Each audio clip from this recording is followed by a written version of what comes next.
Hello and welcome back. I'm glad that you could join us today. We are looking at the book of John, and today we're going to be in chapter 11.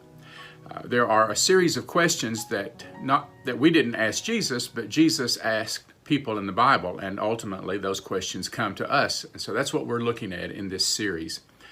Chapter 11 is a familiar passage to most of us. It's one that I use a lot whenever I am conducting a graveside service because of the wonderful hope that it gives to us in the resurrection.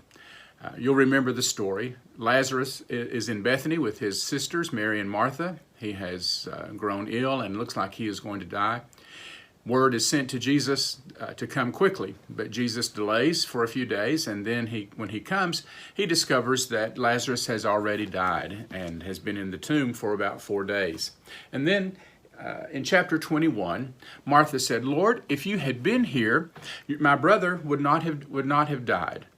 And then in verse 23, Jesus responds, "Your brother will rise again." Well, Martha knew that. She believed in the resurrection. She had studies about the resurrection. It was part of her culture, part of her faith. This belief in the resurrection began back in the book of Daniel. If you want to check it out, it's in chapter 12, verse 2. This is what it says.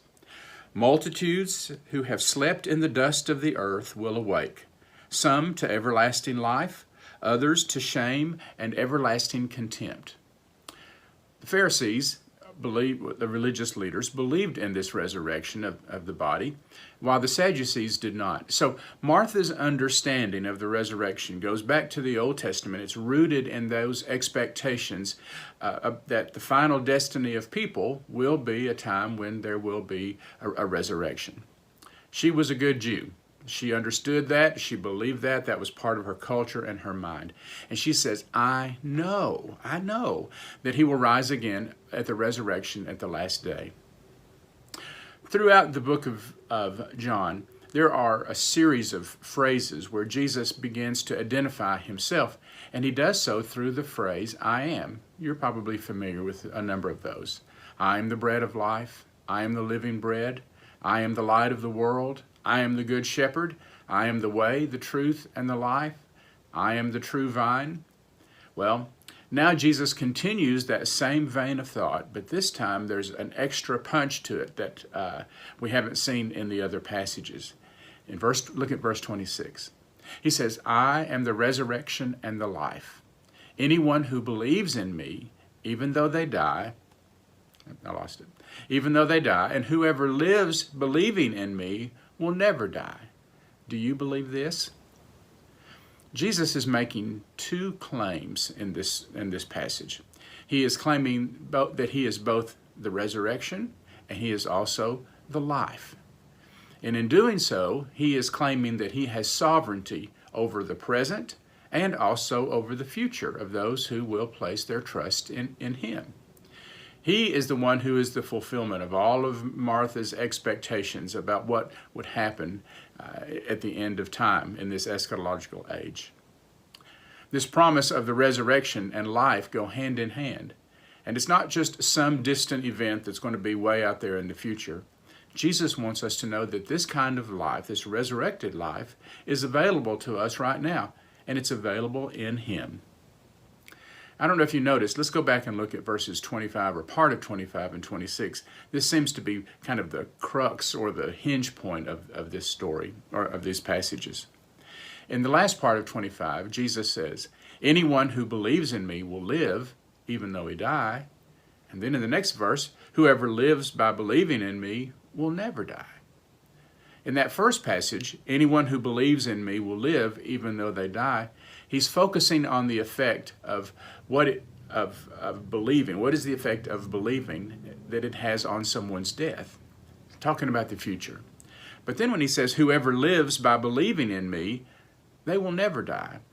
The focus here is what is the effect that believing has on the believer's life right now? And so the question that he asks is, do you believe?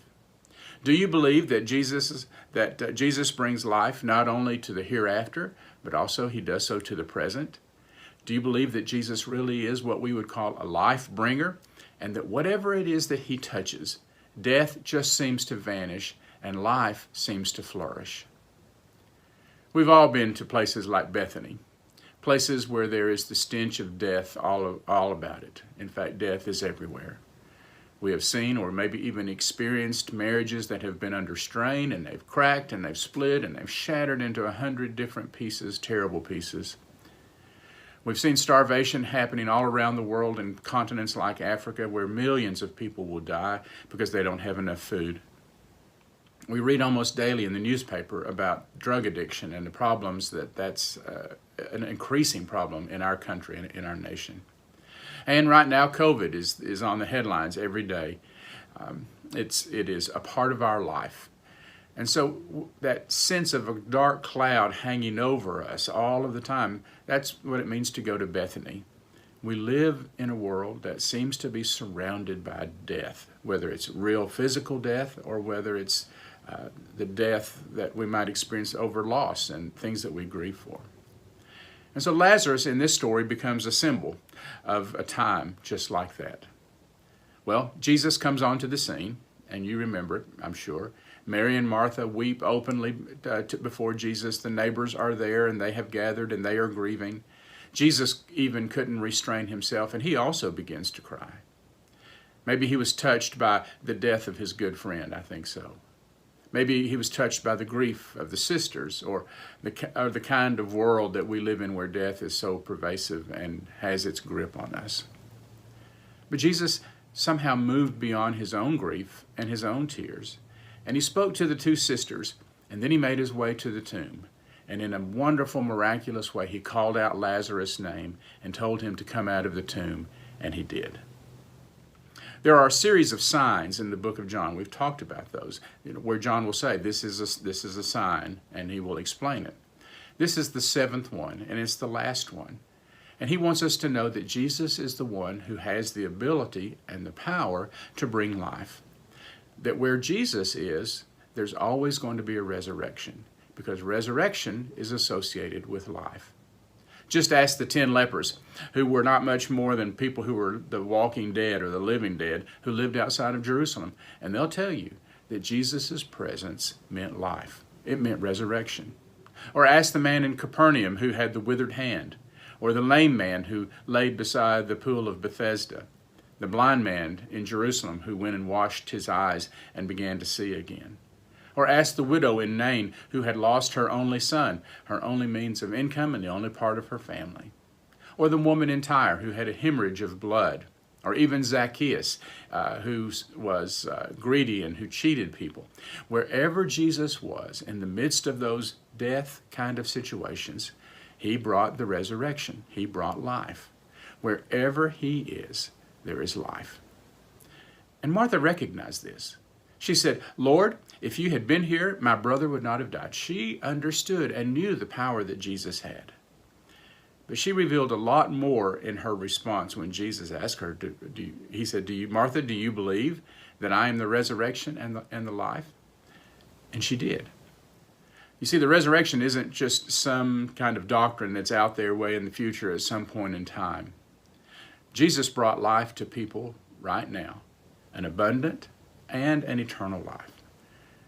Lazarus, I believe in this story, becomes a symbol of the kind of world that we live in. A world that's dead, sometimes decaying. Martha, I believe, is a symbol of what could happen if we were to answer yes to that question, do you believe? Do we believe this? Do we believe that Jesus is the one who controls our future and our present? Do we believe that he is there in our present and our future?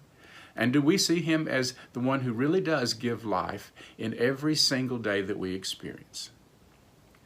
I'm not so sure that the church has been really good at, after reading all of these words for centuries, that we've done a good job of talking about the abundant life. We're pretty good at talking about the future and the resurrection, and you'll notice that a lot of our songs, a lot of our hymns, gospel songs, especially in the last century, seem to focus strongly on heaven, the fact that we will be rescued from this world, or the desire to be rescued from this world, and then some kind of reward that's waiting for us. Streets of gold, mansions, life without any kind of pain or struggles at all. I have heard it said, it was probably many years ago, and you've probably heard this too, that there are some people who are so heavenly minded that they are no earthly good. And I have met people like that, and you have too.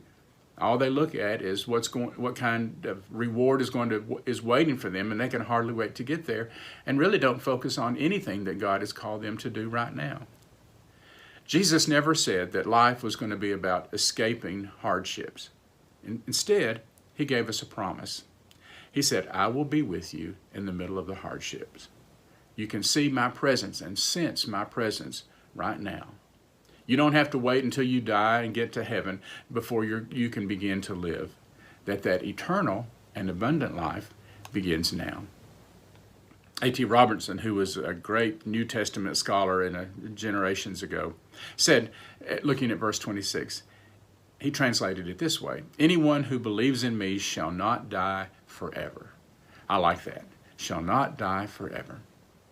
People who find or who have the kind of confidence that Martha have are people who really can face life and also death with a wonderful sense of confidence. And they can do so knowing that they are not alone. Now, in this story, Lazarus was not resurrected. He was resuscitated. He came back to life, but he will die again. But he did experience the resurrection power of Jesus, who will never die. Lazarus is alive now, and he will live on eternally. That means that we can face the present and also the future without being afraid, and we can be confident. We can even face death with confidence as well. I have been with people who have died or have been in the latter part of their life and just before they died. And I have noticed that there are people who will face death courageously, even confidently, some without fear, some with open and welcoming arms. And I believe they do so because of the fact they could answer this question, do you believe? And they would say yes, and it has changed their life. Dr. Herbert Gorzik was a longtime president of Andover Newton Seminary, and when he retired, he moved to Florida to live out his last years. Somewhere in there, he became very ill, and he was taken to the hospital for the last time. Those last few days of his life had been excruciating as far as pain was concerned, and he was near the end of his life. His pastor came to visit him, and his pastor heard his final words say, and he said, "It is more beautiful than I ever dreamed." And I've seen that in people's face as they've reached out at the point of death, like God has calling them to this wonderful place, a wonderful life, and they want to be a part of it. I want you to peer through the window of this question for a little while. I am the resurrection and the life, abundant life, eternal life. Do you believe this? Take a long, hard look at the life of Jesus. Those who look long enough, I believe, will discover what Martha discovered, and she came to know, that Jesus really is both the resurrection for the future, but he's also life for right now. So when our days are over and this journey finally ends, the wonderful promise is that he will be there also with us. And that is a great promise, one I hope you realize today, and you sense today, and you take comfort in today. I hope you have a great day and a great week, and I look forward to seeing you the next time we're together.